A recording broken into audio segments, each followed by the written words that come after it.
Welcome to our 10th webinar in the series, Achieving Your Optimal Health. We began back in, believe it or not, June 12th. And we've covered a number of valuable topics here. And you can see when you go to the Las Vegas area trails.com and you click on health education, you come to this page. And then you see the schedule here and you see what's coming up. We're putting together more fantastic webinars as a group. But then you can scroll down and you'll see where we have created an article on each webinar. And Denise was our presenter last week. And so you just click on Denise. And the most recent one is on top here. Gus is tonight. So he's bumping Denise down one notch here. So you can see where we've got the article, and we've got the video of the webinar replay, and then a summary afterwards, and who is the presenter. And then what we've started doing is taking all the PowerPoint slides and just placing them right here so that they're easy to scroll through. We've got the webinar notes beneath that, and then always a webinar announcement here. So each of these presentations is now featuring a full resource in a library that we're creating. You can see the great themes that we have here and what's coming up. And so we're really excited tonight to announce Gus Vargas and to welcome him as our presenter. And he's going to be speaking on what role does fascia play in chronic pain. And I'll click on his piece right here. And I just want to mention a few things that are right here. One is that he's talking about 28% of Americans dealing with chronic pain, and Gus is delivering services through his business Structura Body Therapies of Las Vegas, and he's serving people who are dealing with chronic pain. And as you can imagine, it can be very debilitating. And Gus has found that the fascia has a lot to do with chronic pain. He's going to tell us what that's about.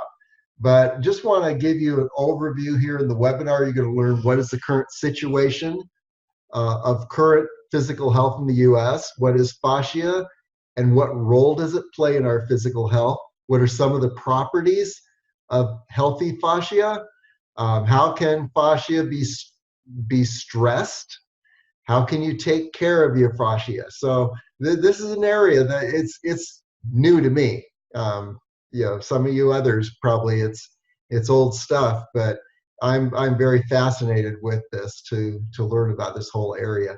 And the benefits of attending this webinar: learn what is fascia, learn what properties and functions it has, learn what stresses impact your fascia, learn how to help and heal your fascia.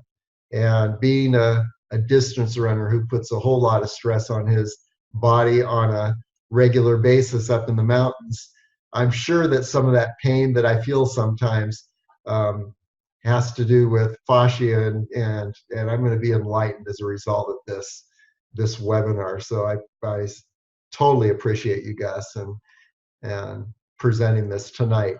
So with that said, I am going to turn the screen over to Gus, and Gus has a PowerPoint presentation, and we'll just go for it, Gus. All right, here we go. Let me Make sure I share the right screen. And you guys let me know if what you're seeing is the PowerPoint presentation. Yes. Perfect, Gus. Perfect. Okay. Let me just get on my right screen so I can go through the PowerPoint. All right, I think I'm ready. All right, so good evening, everyone. I appreciate you all taking the time to join us in this webinar presentation titled, What is Fascia?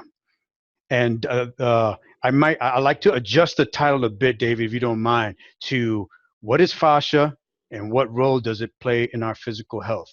Because Excellent. I like to see it from optimal health as opposed to focusing it from the dysfunctional chronic pain health. Because when we're dealing with pain, we're at a small subset of where we want to be in physical health. There's ideals that we want to attain, and that's what we're going to be talking about today. Good catch. Thanks. No worries. All right. So, what is fascia and what role does it play in our physical health? Okay. So, like David said, my name is Gus Vargas. I am the owner manager of Structural Body Therapies. We're located at Ann and I-95 here in Las Vegas. And our goal is very simple, inspiring you to live a healthy, balanced, pain-free life by providing you with effective natural solutions in a pleasant environment. Very simple, very straightforward. Hmm. So, what are your plans? We all have things we want to accomplish, ideals, goals, right? Some of us want to travel. Some of us want to run, hike. Some of us just want to spend time with our kids, with our grandkids. Uh, you know, we all each have our specific things that we want to achieve, be it now in the current time or be it 10, 20 years down the line, right? But in those plans, there's an assumption when it comes to our bodies. And that assumption is that our bodies are going to be able to support our goals. Mhm. And that might or might not be the case. You know, as we go through life, we encounter challenges that impact our ability to do what we love to do.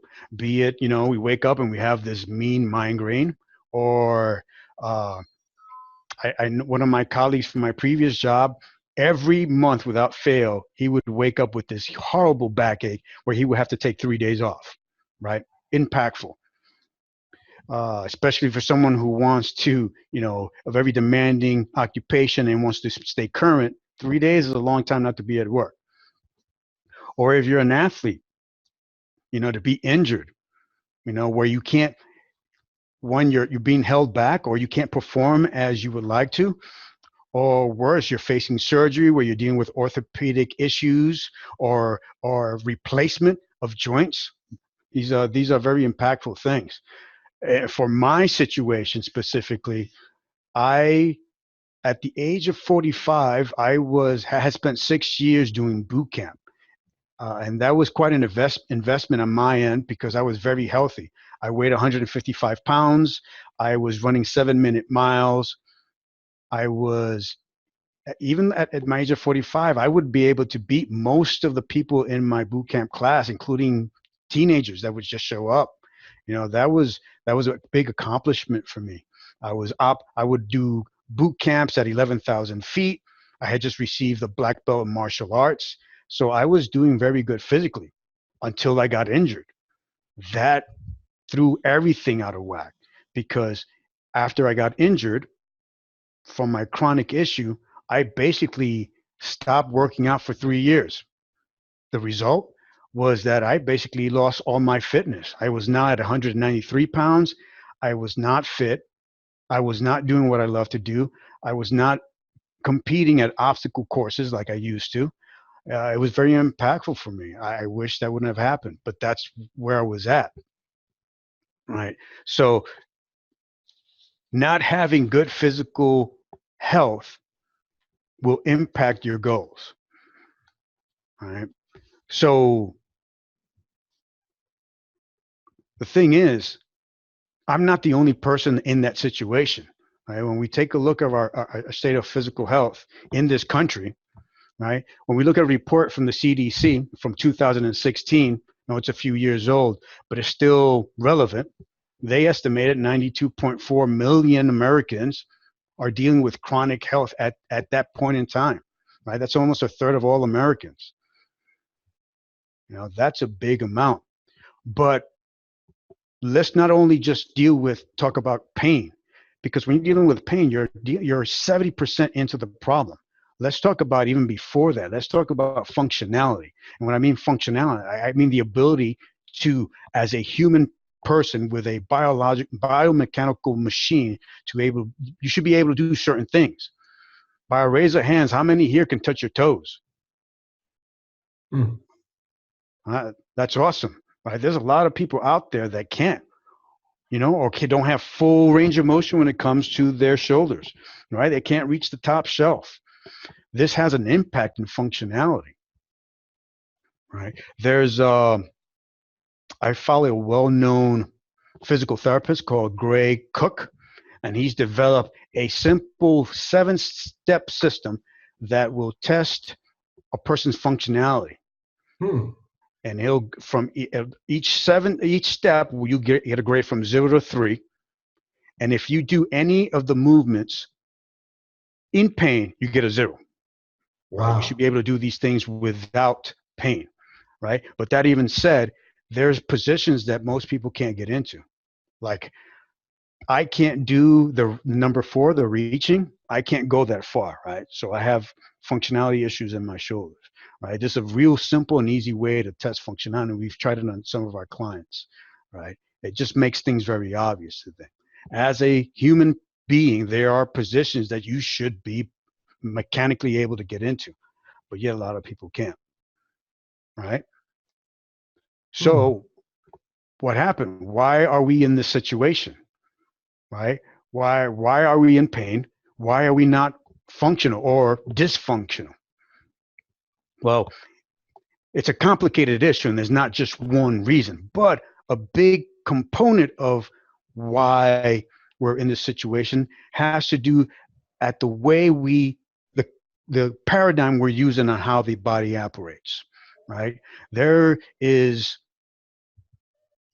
tissue in the body called fascia that changes the way we see how the body operates.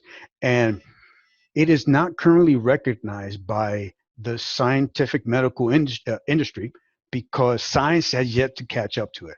Right now, science is in the fringes of it, where they're doing tests all throughout the world, Italy, Germany, the US, South America, where they're touching facets of it, doing tests to understand the full capability and ramifications of this tissue called fascia.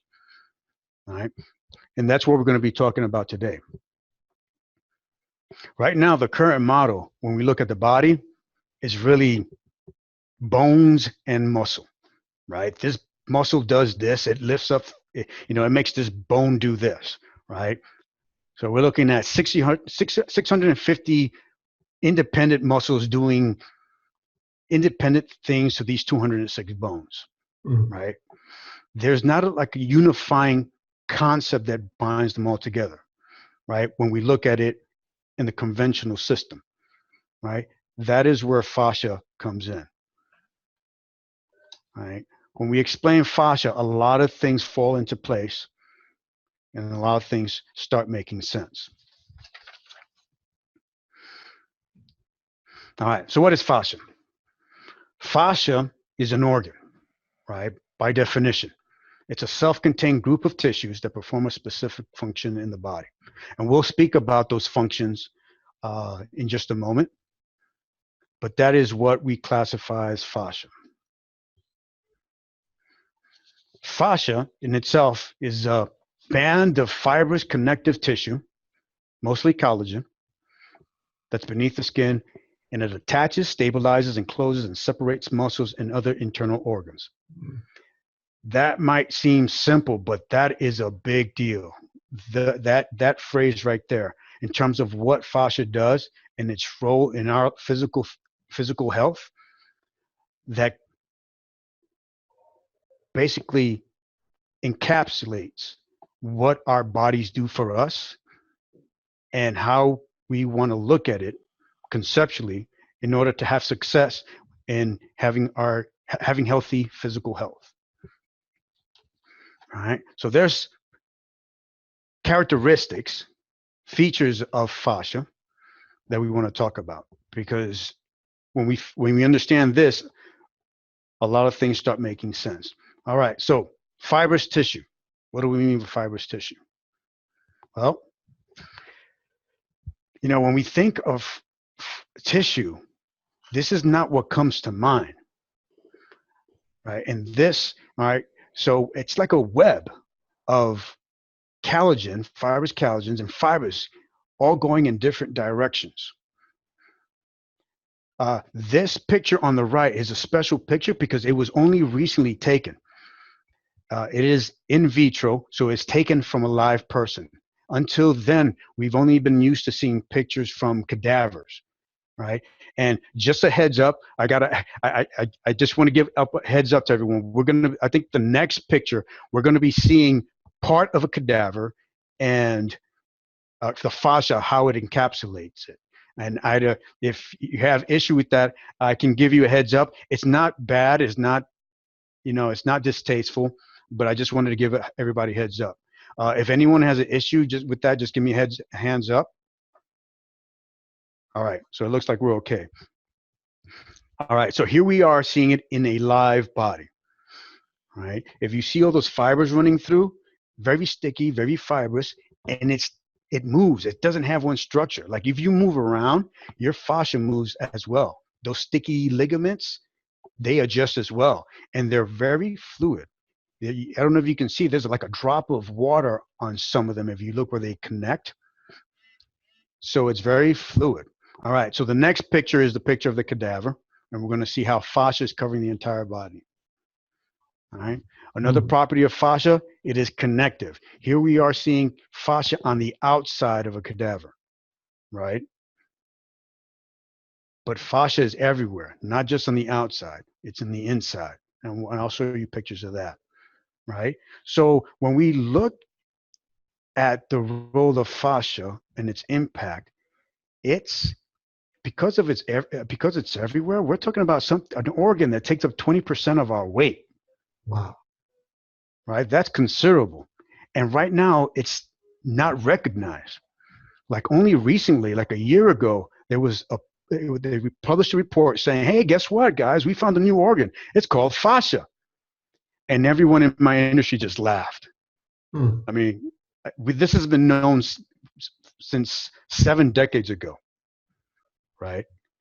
And yet now are we touching this important organ and starting to recognize it, right? So clinically it's been used and it's been taken advantage of, and it's been worked on, but the science is still catching up to it. All right, so here we are, we have this connective fascia, right? And when the simple way of looking at it is like a 3D bodysuit, and you'll see it's much more complex than that. But here's when I'm talking to clients, this is where it's like a 3D bodysuit.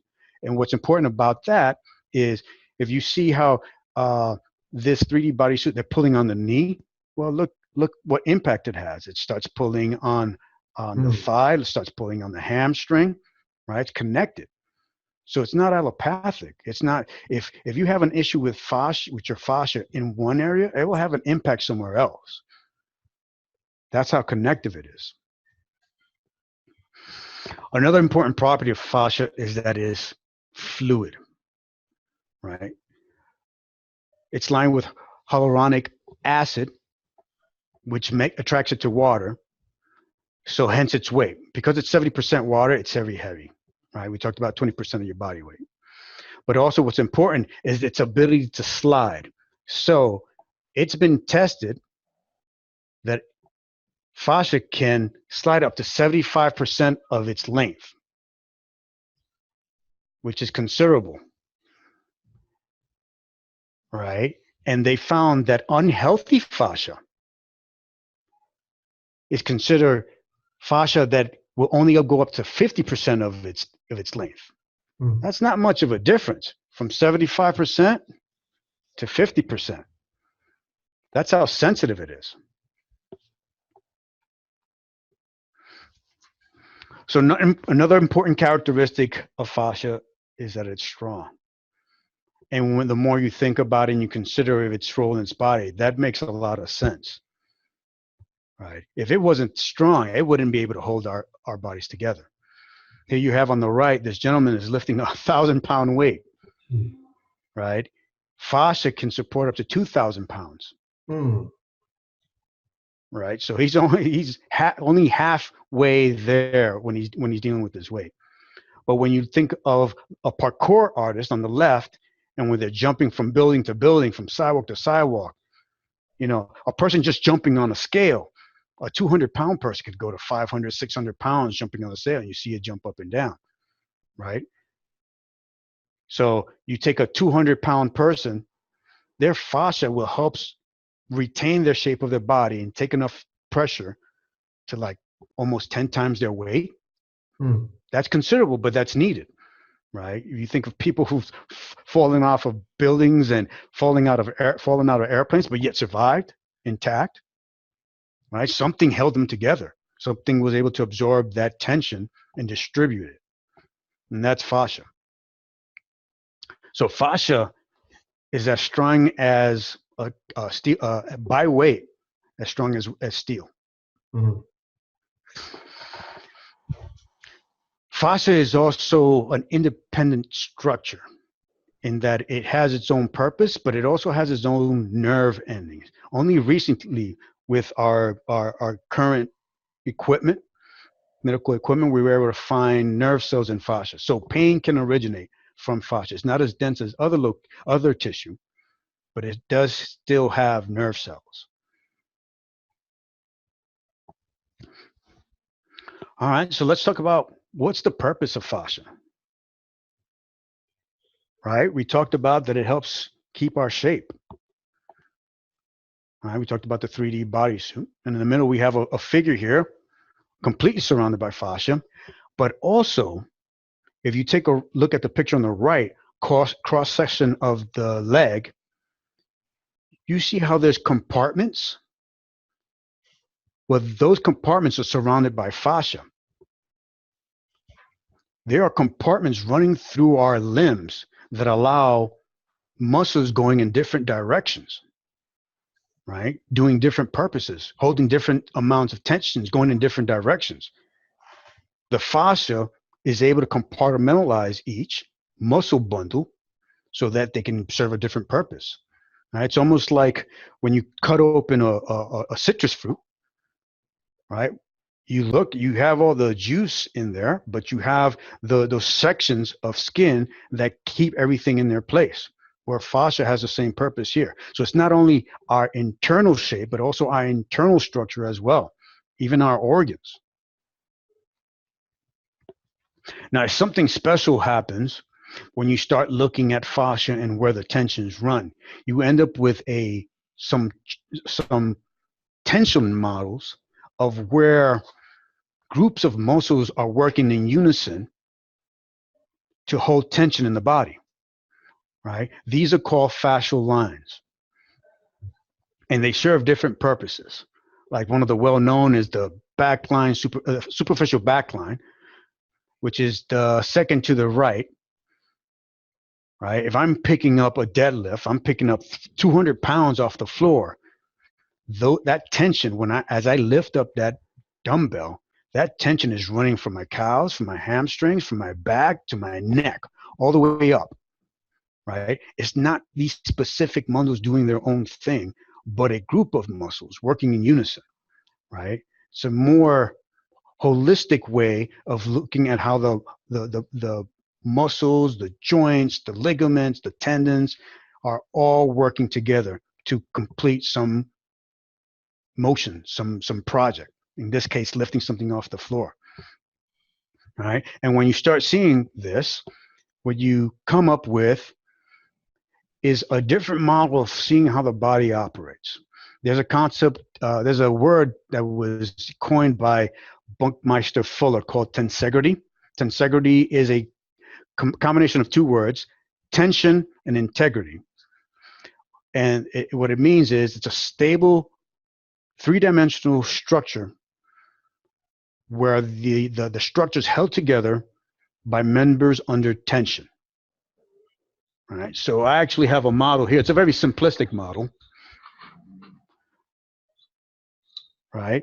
But if we imagine these dowels to be our skeletal system, and then these rubber bands to be our soft tissue, our fascia, our tendons, ligaments, our muscles, holding the dowels in place, you see that it all supports each other, right? But what's important to understand about this model is, if I come here and I create a tension issue in this section, it has an impact throughout the entire structure, right? And by this changing of how we look at the body, we're able to address physical health differently, more accurately.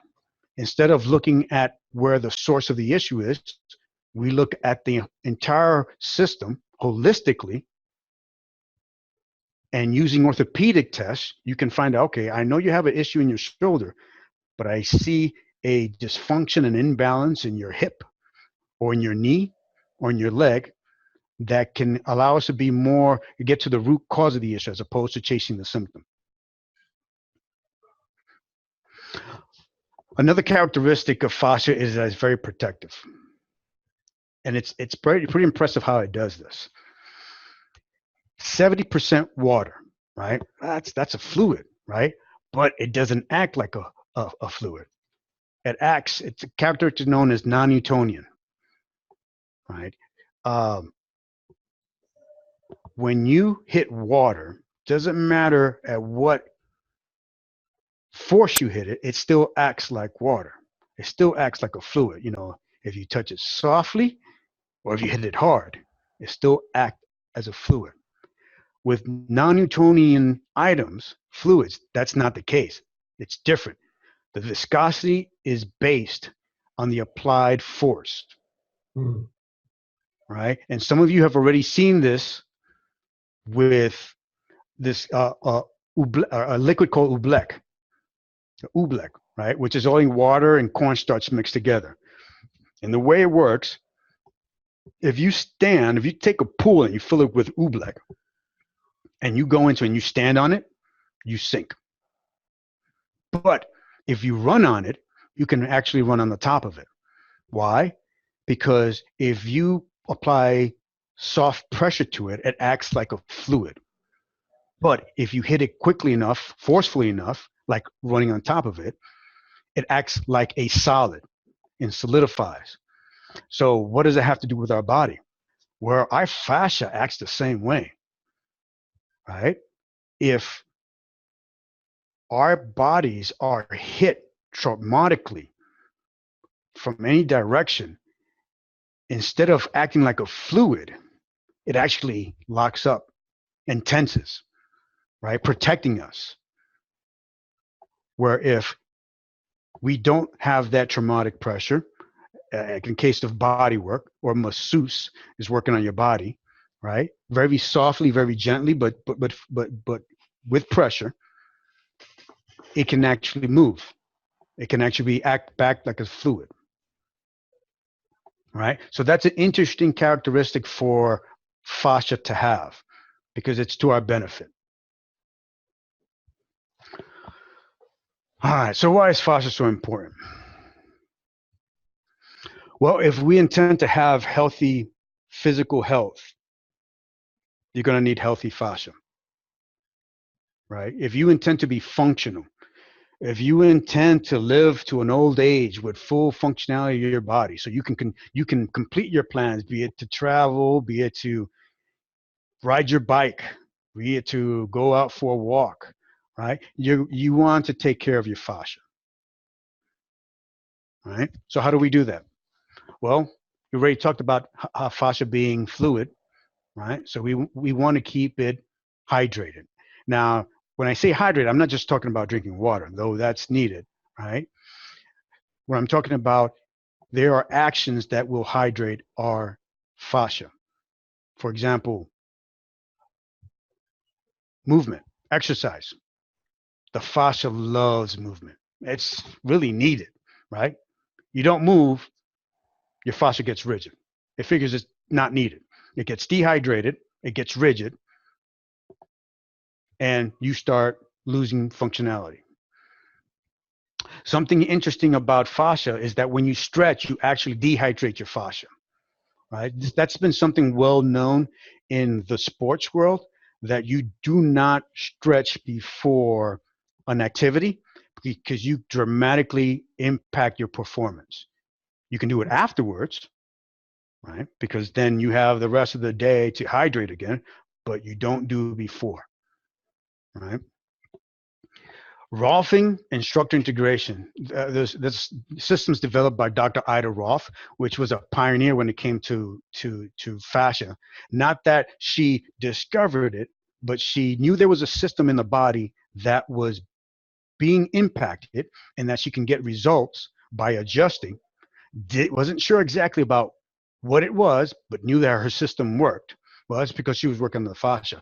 Only recently have we made inroads scientifically and with the new medical equipment that we have looking into the body, where we've been actually see some of that in motion, right? So her system, Rolfing and structure integration, has been shown to actually hydrate the fascia by up to 75%.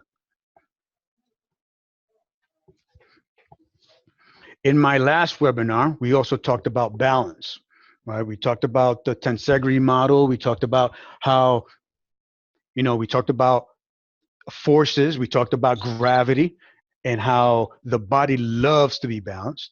Well, the opposite is true. Imbalances lead to dysfunction, and compensations will lead to pain. All right. So you want your fascia balanced. And we'll talk about how you can do that. Another thing that impacts fascia is stress.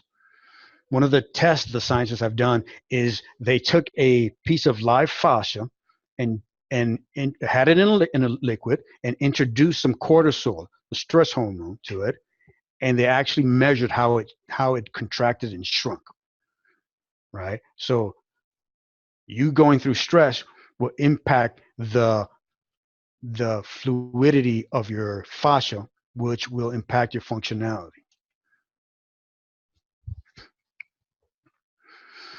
If you intend to have a healthy fascia, you want to move, right? Be it walking, be it running, be it jogging, be it yoga, be it Pilates. Your body loves to move. Your fascia loves it. And that's almost like the lymphatic system, which doesn't work on its own. It needs movement in order to operate. The same with the fascia. So how do you go about checking the health of your fascia? Well, there are things that we've already talked about that impact fascia.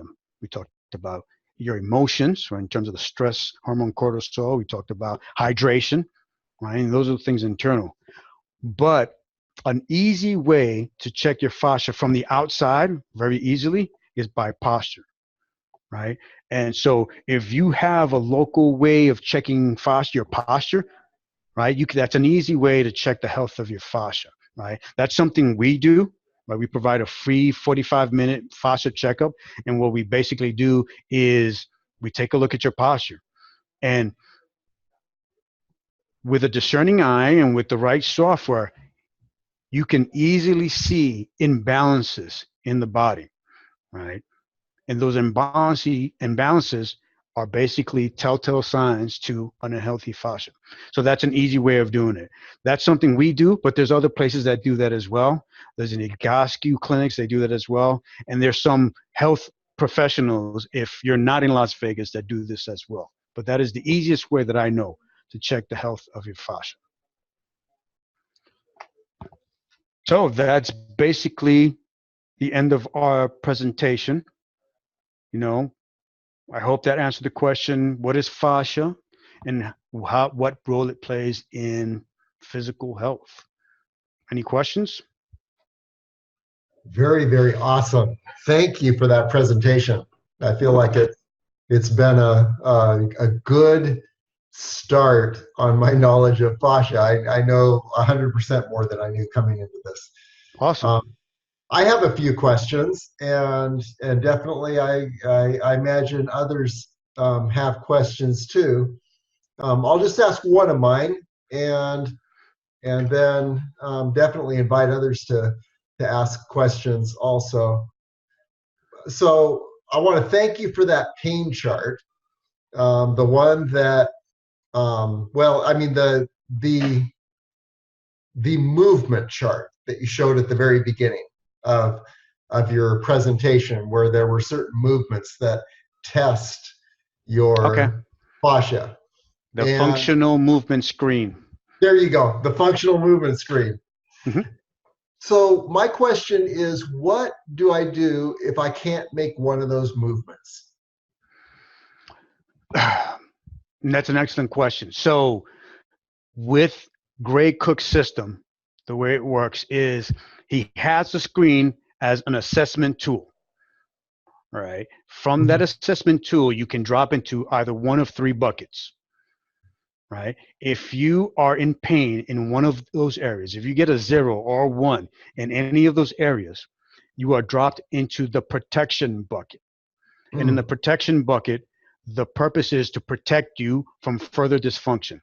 Right. He uses this with athletes. Uh, uh, he uses it with high schoolers, with professional football teams, and he uses that to say, hey, I see an issue here, you need to be protected. Right. So that's where your remediation is needed. And that's, you can do physical therapy, body work. uh, that's, where we're trying to get you out of a bad spot. The second bucket that you can fall into is corrective, where, okay, you're not in pain, but we're seeing the dysfunction that needs to be corrected, right? And you can move from the pain bucket. Once you're out of pain, we can move you into the corrective bucket, right? And that's where, okay, now that you're not in pain, let's correct the root cause of the issue, right? There's movements that you're doing that improperly, and let's develop the muscles. Let's do corrective repatterning exercises to correct the root cause, the issue that's causing that. And only then, when an athlete or a person has gone through the protective or the corrective, can they then go into the third and last stage, which is the developmental. That is where you now have a functional person or area in the body where you say, okay, now you're good. Now we can develop. Now we can make it stronger. Now we can go and put load. One of the things that we see a lot of is athletes in the dysfunctional space, in the corrective space, in the protective space, who are doing weights, right? So they're actually moving in the wrong direction. They're Mm. actually doing more harm than good, right? So to correct, there's corrective exercises, there's body work, there's physiotherapy. So there's options to get a client out of that space. Now, you say in your past, when you first were introduced to structural body therapies, that you had suffered an injury from boot camp and you'd spent months trying to correct that. And then structural body therapies were able to correct that in a matter of, a week or two. And you were so impressed that you then opened up an office. And is that pretty much what they took you through, that three-step process? Yes. So, well, they took me to the through two-step process, and I'll explain, right? So I was in trouble. I was an athlete. I went to see them. And when they did their assessment, they said, okay, you're in trouble. We need to protect you, right? So the body work was done to get me out of that painful stage. Once I was out of that painful stage, they then provided me with tools. They said, okay, from now on, I'd like you to do these repatterning exercises so that you can develop the strength to bring balance to that area of your body, right? With me, it was my shoulder, right? So I'm having to do exercises, once a day just to restore that balance. And they say, hey, here's this ball. I want you to take this ball and stick it here. And if it hurts, I want you to lay on it for a minute. And then Hmm. once that takes care of, then I want you to go and find another spot, right? So I was given tools so I can correct the issue that caused it in the first place, right? When it comes to development, right, then now you're dealing with gyms, with coaches, with people who are experts on bringing out the best performance out of their athletes, right? That's not a space Structura lives in. We're more about providing functional athletes to the coaches so that they can run with them. They can take them as far as they need to, but working with a functional person as opposed to a dysfunctional person. Wow, thank you so much. That's a very good explanation. We had a question brought into our chat by Denise Thomas, and she's asking, are your services covered by insurance? Is this considered physical therapy? So we take, we're basically a cash clinic, right? We do take FHA, FHSA, health spending accounts, right? Which is really, we just show up in the system as a health clinic. So the funds used here are valid, but it's cash based. And why is that? Well, it goes back to the recognition of fascia in the medical industry. Because it's not recognized as of yet, we Oh, wow. operate as alternative therapy. We're outside of that space. So I don't know of any options if you go into conventional medicine to say, hey, I want someone to work on my fascia. You have to operate outside of it. And that's why clinics like ours exist in this alternative space.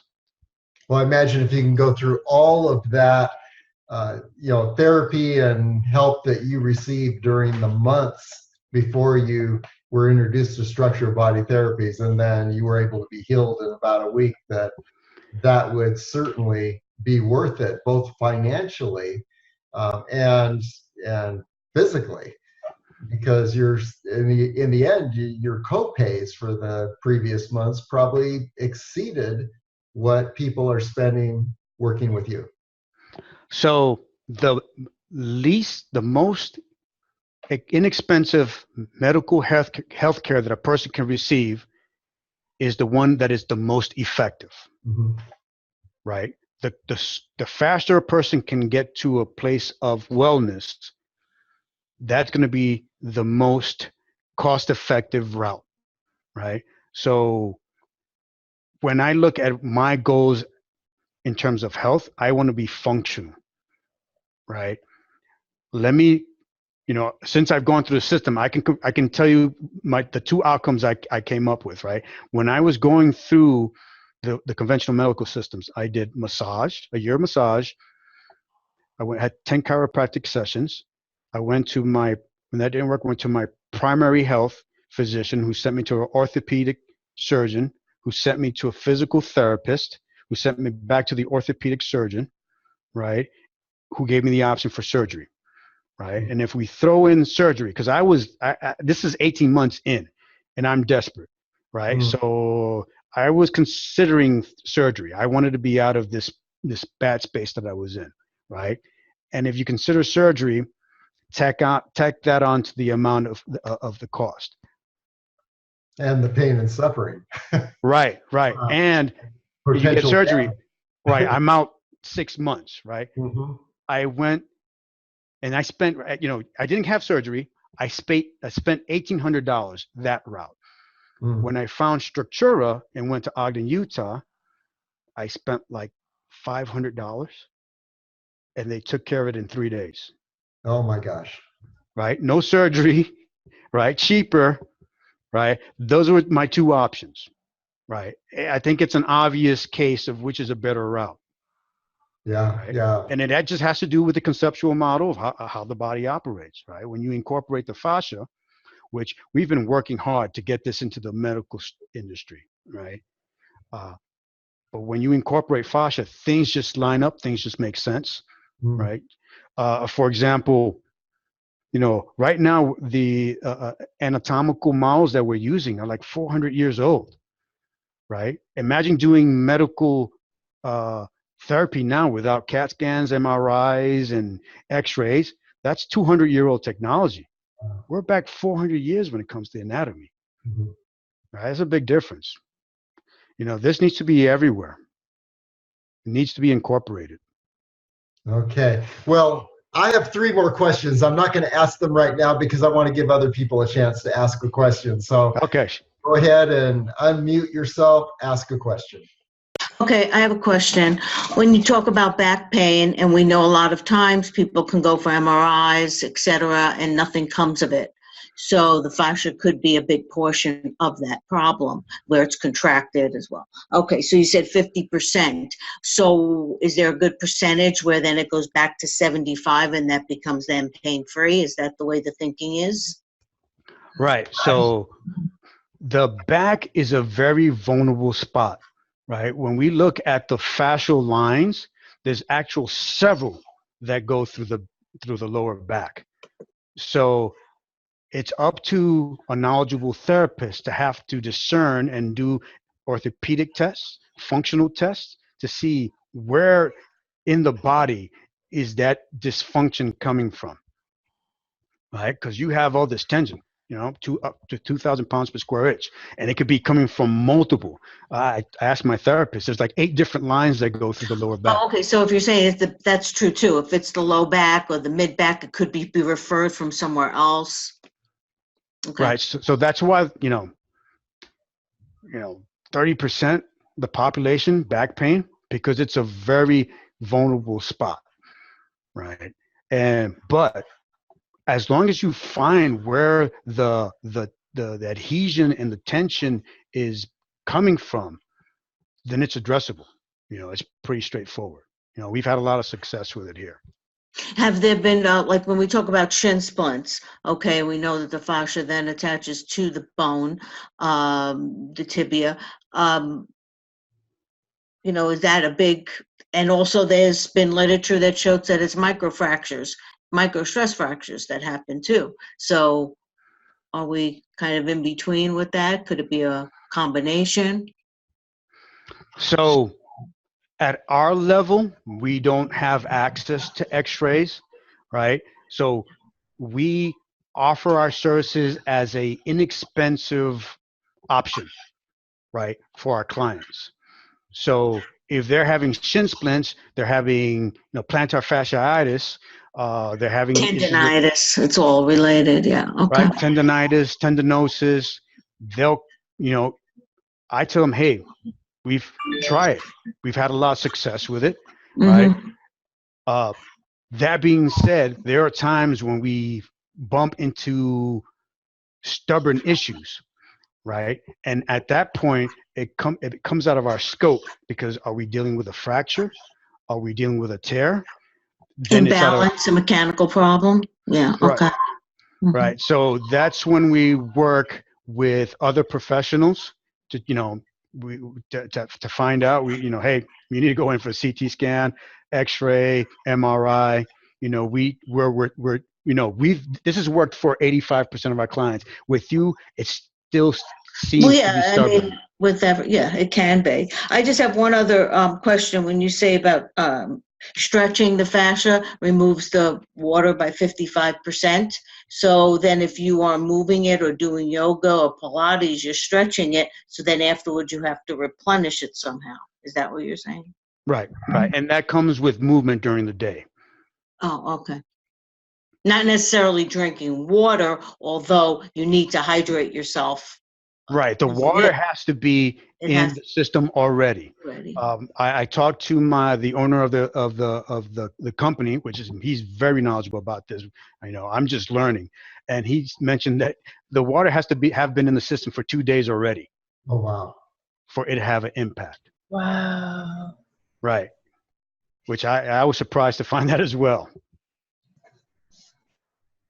I remember a time when I did a 14-mile run up in the Hudson River Valley in the Northeast, and I left my car. I forgot my water. I thought, oh, well, I can do this.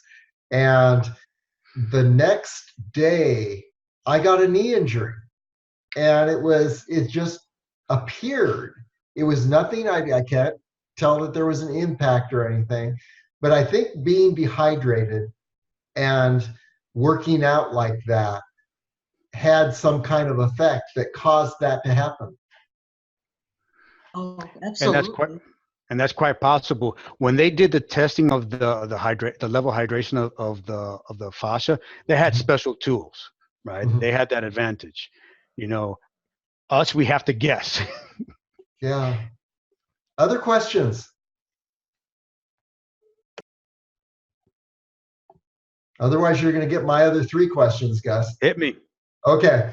So, um, my practice of physical activity, I began to question that as I was listening to you. I go on a run every morning for maybe 6 to 8 miles, and then I'm sitting all day in front of a computer. And I've told myself, well, I've moved for the day, and everything should be well. What do you think about doing all your physical activity in one session and then being totally inactive the rest of the day? And that's a good question. And, we exercise in order to, develop the sturdiness to operate and do the things that we need during the day, right? There's things that are impacting our physical health negatively. And so we try to undo that during the day, when we exercise. Mm-hmm. And sometimes it's enough, sometimes it isn't, right? And the example that I can give you, because it sounds similar to something I had to deal with. I was doing crazy things in the morning, Mm-hmm. 5, 6 in the morning with boot camp. We were climbing over walls. We were tugging, pulling each other. We were doing all sorts of very intense and you could say dangerous exercise. Mm-hmm. But without fail, the most dangerous thing that I would do each day would be to go to my office and sit. Wow. Right? 15 minutes in the sitting.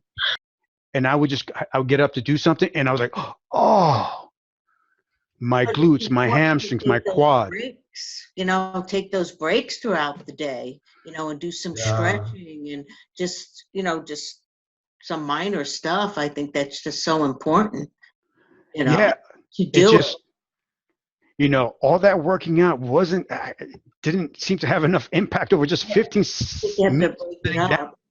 Day. It doesn't give you the right to sit all day, I guess. So it's a battle is what it is. We're trying to stay in front of this, and sometimes we can and sometimes we can't. We have to monitor. We have to have that body awareness. Awareness is very important when we're dealing with health in general, right? But how do you feel after working out? You gotta check that. How do you feel after sitting down for 15 minutes? How do you feel after drinking a glass of water? You have to monitor to see what impact it has. Yeah, listen to your body. Right. We don't have the advantage of, hey, okay, let me jump in and get an MRI and see how my insides are doing, or sonogram, right? So we just have our internal awareness to see, okay, this is what I'm noticing. I don't know, I don't know if this is good, right? I was motivated to get a stand-up desk. Okay. Well, we may not have that awareness, but the more you listen, the more you tend to hear, and the sharper your hearing becomes. And so listening to the body, I'm sure, is like that. I had another question. Oh, did you have something you wanted to say to that? Okay, another question. You said that it's best to stretch after your activity. Now, here's another thing that I begin to question after hearing that. I mentioned I go on a 6 to 8 mile run, and in the middle of that run, I stop and I stretch, and then I get back up and finish the run. Is that bad? Well, there's different types of stretching. And so what we do before we exercise, because there is an advantage of warming the body up before an activity, a physical activity. Dynamic stretching doesn't have the negative performance impact that static stretching has. You know, Okay. when you're going for pure lengthening of your fascia, right? That is a static stretch, just putting the weight and just hanging out there for 30 seconds. That you do at the end of your exercise. Okay. Dynamic stretching is you can do in the beginning, right? Where you're stretching to the end point. You're using weight to throw your leg up to its end point and just bring it back down. You're not hanging out in that space. That's okay. Okay. Okay. Very good. But I am hanging out in the space, so I'm gonna have to like I count to seven when my hands are I've got my whole palm below my toes and I'm just holding it, and then when I'm done I get back up and run. So So one thing you can do is get, back to the awareness. How do you perform afterwards? What's the impact of doing that? I've seen videos where, they'll have an athlete do an activity, they'll stretch them, and they'll have them do it again. Big difference in performance. It's like a third less, oh wow. Okay. right? Um, So, I, yeah, I've been aware. I haven't noticed that, but I'll be even more aware after hearing what you said. That's good. Okay, so we're nearing the end here. Just wanted to take a moment to check in with with our people here, and let's see. We Holly had to go. Her son, who she hasn't seen for 6 months, just arrived, and Loya had to leave. The rest of us are here, and so just want to say at this point, first of all, thank you, Gus. This was powerful, and I truly appreciate it personally, and I think professionally. you're So welcome. thank you so much. Well done.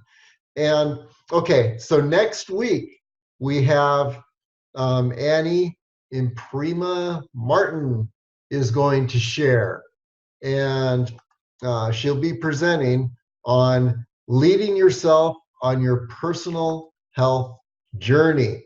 Looking forward to that presentation. And let's see. Okay, computer move fast, and so she's going to be talking about self healing, the importance of getting out of your own way so miracles can manifest. Oh, this is awesome, Manny. And benefits of attending this webinar: experience dramatic positive shifts, overcome hidden barriers to your goals, greater ability to set an intention, successfully lead yourself to follow through. And I know that Annie taps into the subconscious, and which is the the largest percentage of our awareness, or I guess, of our mind, our brain, uh, and and so there's a lot that can be unlocked by tapping into the subconscious. So definitely looking forward to hearing from you, Annie, next week. And then just a quick check-in with everyone. Uh, let's see, Denise, how's your yoga practice and postures and gratitude? Yes, it's going pretty well. I have been getting up early in the morning, like 5:30 or so, and getting out there and doing it. I have a regimen that I've been doing for like 45 minutes, and it's really helping. It's helping a lot. And so I'm in the flow now of doing that. And I'm seeing the benefits of one side of my body is definitely different than the other side, because you do become so aware when you do different postures. So yeah, it's going better, much better. Yeah, and then my journal as well. So I do both and get it all done before the day starts. Excellent. Any questions that you want to ask in that respect of anyone here? Questions? No. We are your support group. Oh. Okay. No, I'm good. I'm good. Okay. And then Annie, nervous system stress. That was an issue that you presented, a few weeks ago. Is that still happening, or you're finding some solutions? You want to unmute yourself. It's going to go to the topic next week, is through Holly, really just through this group collectively, I realized that I was a whole lot more powerful than I thought I was. Wow. Right? Isn't that the message I give everybody at the table? And because I had the awareness of it, it was easy for me to talk to my body and say, okay, what are we going to do about it? Okay. And so that has subsided significantly since I've brought attention to it and honored it. Yeah, and that's something that I've seen, and many of us have probably seen, is when you're aware of something, that's like a huge step, just being aware, and solutions begin to arise, and changes in behavior and in movement occur, and in life, just life patterns, and so very, very good. Okay, and let's see, Angela, consistent with exercise, and you had the Charleston loop last weekend. So give us a quick rundown of what happened. Well, we met at 5 o'clock, so we started hiking about 5:30 in the morning. We saw the moon set over Mount Charleston, which was pretty outstanding and amazing. Hiked this 18-mile loop. Basically, we had great weather. I think that we had 12 or 13 people do it for the first time, and I think there was 30 of us ultimately that went up there that day in our group, in different times. And all in all, it went great. I mean, I'm about to post a whole bunch of pictures here in a little bit, and it went pretty good. Yeah, it was awesome. Very awesome. Yeah. And I hope we can put some of those on your website too, because I think that, yeah, that'd be great. To create a gallery, because I think that showing good health in action, and especially with a healthcare practitioner, Sure. is really significant, because not all healthcare practitioners are really practicing what they talk about. Totally. Yeah. Yeah. So that really sets you apart. Can I ask Angela a question? Definitely. So 30 people went up. How many of them made it all the way to the summit? Every single one. Oh, that's awesome. That's impressive. Yep. I mean, pretty much that group, we've been hiking, we've been training. I mean, you don't necessarily make every single hike every single weekend, but most everybody had been consistently hiking for the past month or so. We've been training, we've been planning it, as in like working on the group dynamic and figuring it all out. Yeah. And people were supporting each other, I guess. And so you had not only your individual preparation and stamina feeding into this, but you also had the group support. Yep. Yeah, we had two people that were, they weren't necessarily new to hiking, but they were definitely quite a few levels below I mean, I'm usually one of the more weaker people in our hiking group. I tend to finish in the last group. And we had two folks join us that were quite a bit farther behind me. And it was really powerful seeing the two of them complete Mount Charleston. And it was pretty cool to see people. It's definitely an accomplishment, especially when you're working on it week after week, and it's not easy, and it's like when you get up to the top of that mountain, you still have 9 miles to hike down, Yeah. So it's like, on the one hand, you're like, oh, thank God we're here, but oh geez, 9 miles down, here we go, so it's a little intense. And the downhill can put unique stresses on the the system too. So Yep. that's where most of my injuries have occurred, is not on the uphill, but on the downhill, which Yep. is okay. Well, Yeah. Well, thank you for asking. congratulations.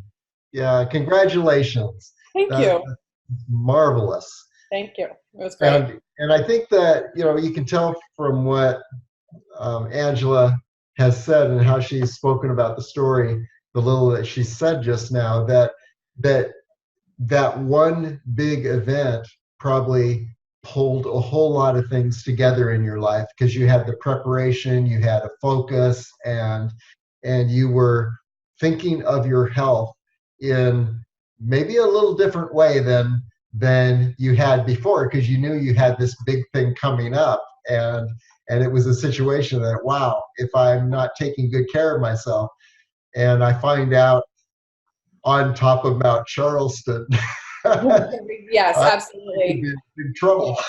Absolutely. Yeah, at some point in time there you're past the point of no return, where you're like, okay, it's just as hard to go back the other way as it is to go forward. So but as Gus was saying, you know, that you really need to hydrate like a couple of days in advance. And so a lot of us were really talking about that, you know, 48 hours, 72 hours ahead of time, making sure you're eating well and hydrating and doing the best that you can to get good rest, and really trying to put your best foot forward, because you don't want to blow 3 months of training because you decided to stay out late on a Friday night, or something, you know. So it was good. It was a lot, like you said, it really brought in a lot of discipline and commitment and group dynamics and accomplishment and celebration, all sorts of things together. And it's this weekend we're hiking, I think, Coxcomb Peak. Oh, okay. Which is only like 6 miles. And I'm like, okay, we're going to go Trail Canyon yet again. Here we go. But, you know, it's just kind of in that middle now where we're back to just doing those kind of hikes. So it was good. Yeah. Good. Yeah. And yeah, that's also a good practice, not to do Charleston the week after Charleston. Right, But totally. to stagger those days. Yes. Okay. Well, let's go ahead and end the official webinar now, and looking forward to next week with Annie.